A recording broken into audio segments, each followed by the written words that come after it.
নমস্কার বন্ধুরা, মুনমুনস কিচেন ডায়েরিতে সবাইকে স্বাগত। আমি আবার চলে এসেছি একটি রেসিপি নিয়ে। সেটি হচ্ছে কাঁচকলা আলু দিয়ে নিরামিষ ডালনা বা সবজি। কী করে তৈরি করলাম চলো তাহলে দেখে নিচ্ছি। কাঁচকলা আলুর সবজি তৈরি করবার জন্য সবার প্রথমে আমি কাঁচকলা আলুকে কেটে একটু লবণ হলুদ দিয়ে ভাপিয়ে নিয়েছি। এবার আমি কড়া বসিয়ে তেল দিয়ে দিয়েছি। সোমবারের জন্য আমি দিয়ে দিলাম তেজপাতা, একটু গোটা জিরে।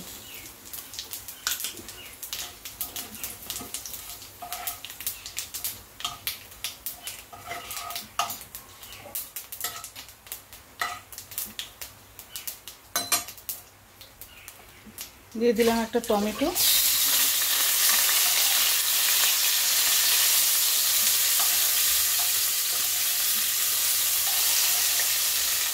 একটা বাটিতে আমি লঙ্কা গুঁড়ো, হলুদ গুঁড়ো, জিরে গুঁড়ো, ধনে গুঁড়ো একটু জল দিয়ে গুলে রেখেছিলাম, সেটা এবারে দিয়ে দিচ্ছি।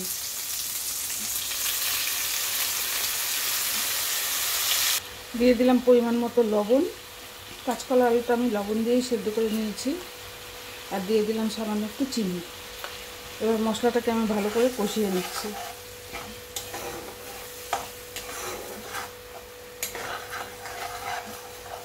মশলাটা মোটামুটি কষানো হয়ে গেছে। এবারে আমি সেদ্ধ করে রাখা কাঁচকলা আলুটা দিয়ে দিলাম। এবারে মশলার সঙ্গে এগুলোকে আমি ভালো করে কষিয়ে নিচ্ছি। তোমরা চাইলে কিন্তু কাঁচকলা আলুটাকে আগে ভেজেও নিতে পারো, আমি আর ভাজা করে নিলাম না।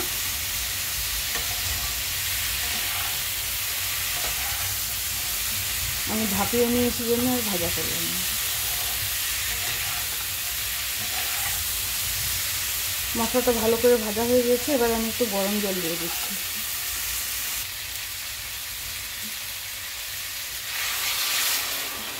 ঝোলটা তোমরা তোমাদের পছন্দ অনুযায়ী দেবে।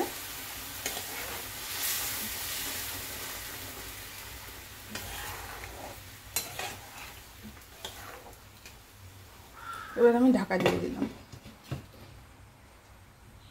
কয়েকটা কাঁচা লঙ্কা আমি দিয়ে দিলাম।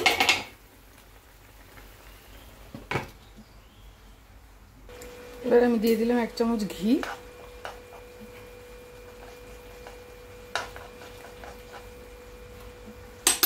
একটু গরম মশলা বলতে আমি কিন্তু এলাচ থেঁতা করে দিয়ে দিলাম।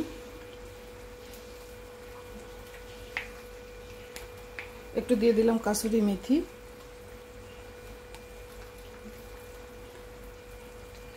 বন্ধুরা, আমি কিন্তু বলতে ভুলে গিয়েছি, মশলার পেস্টের সঙ্গে কিন্তু আদাও ছিল। তোমরা চাইলে কিন্তু, আমি নিরামিষ করেছি, তোমরা চাইলে কিন্তু পেঁয়াজ রসুন দিয়েও করতে পারো। এবার এটাকে আমি একটু ঢাকা দিয়ে রাখছি, তারপর আমি নামিয়ে দেখাচ্ছি। কাঁচকলা আলুর ডালনা বা সবজি যেটাই বলো, রেডি। এই রেসিপিটি যদি তোমাদের পছন্দ হয়, লাইক, শেয়ার, কমেন্ট, সাবস্ক্রাইব করতে ভুলবেন না প্লিজ। সকলে ভালো থাকবে, সুস্থ থাকবে।